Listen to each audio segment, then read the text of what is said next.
Friends, welcome to another rainy day in eastern North Carolina. Today's bow review is going to be over the Hoyt VTM 31. You notice this is the special edition battle worn colors. Beautiful bow.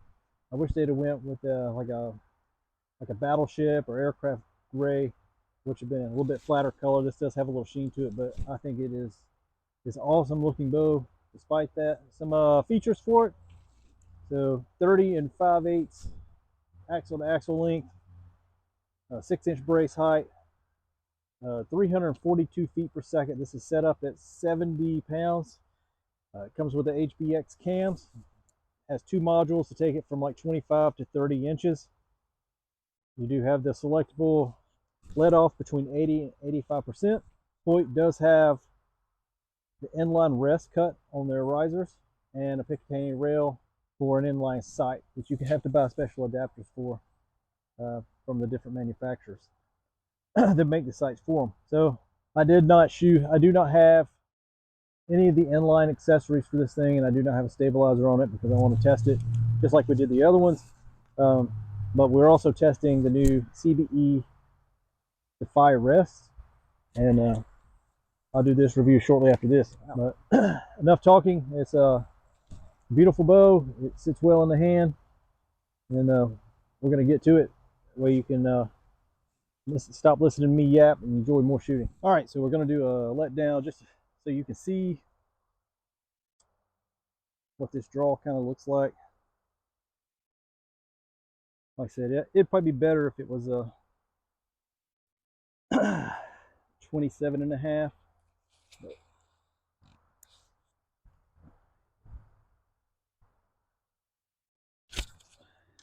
But it's not too bad. If it was about a half-inch shorter, it'd be a lot better for me.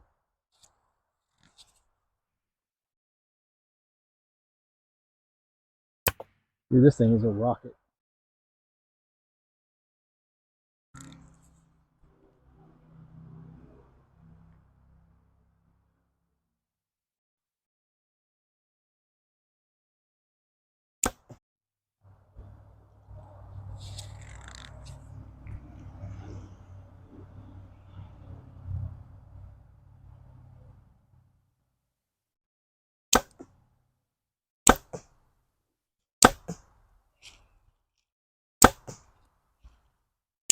All right, so we just finished up shooting the Hoyt VTM 31 in the battle worn colors.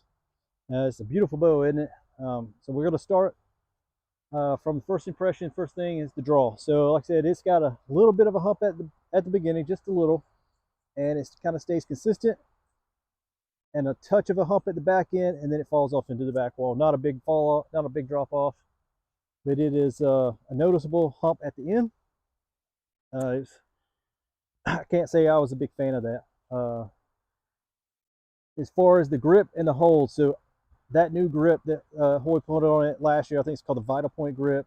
I really like it. I think it's very repeatable, very easy, and the texture of it sticks in the hand. It's low 80s today here in eastern North Carolina. It's been raining on and off all day, so it's super humid and muggy, and it's stuck in my hand. I really wish the Elite would go to a grip like that. So as far as holding on target, very easy to hold on target. I think if it was set at my length, which would have been a little bit easier for me to stay in with it, I'd had a much easier time getting on target. But once you drew and you held on target, it was locked in. It was great. The shot, it's flawless. I put it right in the same category as the Elite. They were obviously the class act. In my opinion, they were the class acts this year for what they produced as far as bows. And you saw the shot. They got some really good speed. We've actually, when we started doing this testing, the VTM 31 was in that first group that we tested, and they were shooting around 281, 282 on speed.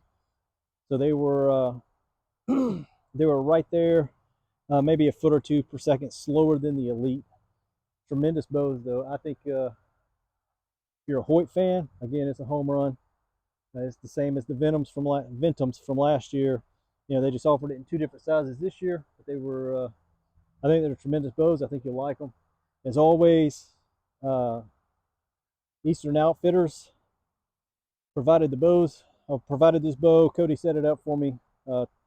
got me out the door, and as usual, they always take care of us, make sure we have what we need. And you need to go see those guys. Can't be thankful enough to them.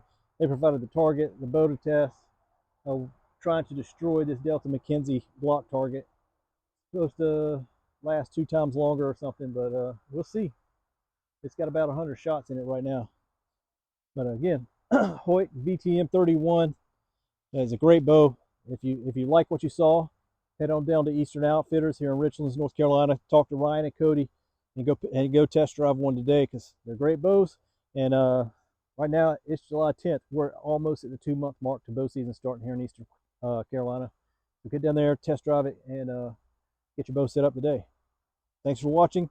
If you got any ideas on things you would like to see in future tests, not just bow reviews, but whether it's a piece of equipment you want to test it, or a theory or a myth that you want to see busted, hey, hit us in the comments. Let us know what you want to see, and we'll try to get to it. We got some other videos in the works, stuff like that. But like, subscribe, and then drop us an idea about what you want to see. Thanks for watching. Hope you have a great day. All right, friends, welcome to another rainy day in Eastern North Carolina. Oh, watch some bugs. After this, wow, these bugs are hideous.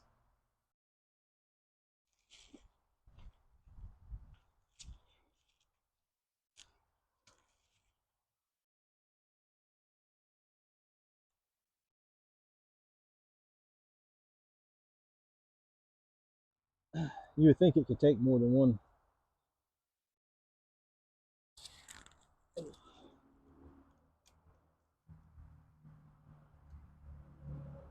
So the first shot actually hit the mark on that last round, and what you saw was the force that went into the target actually tilted it back. That's why it fell backwards. But this thing, actually, you didn't see that. This is so aggravating.